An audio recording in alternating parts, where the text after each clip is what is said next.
You ask Tiger to solve. This deals with linear equations with one unknown. The final result is q equals -6. Let's solve it step by step.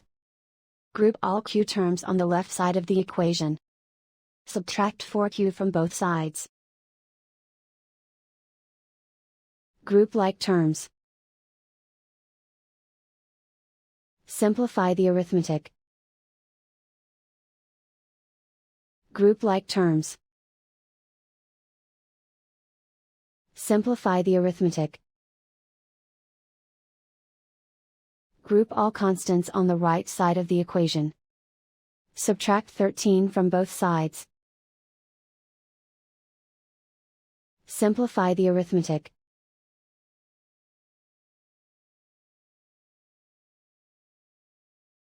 Isolate the q. Divide both sides by 5. Simplify the fraction. Find the greatest common factor of the numerator and denominator. Factor out and cancel the greatest common factor. And so the final result is q equals -6.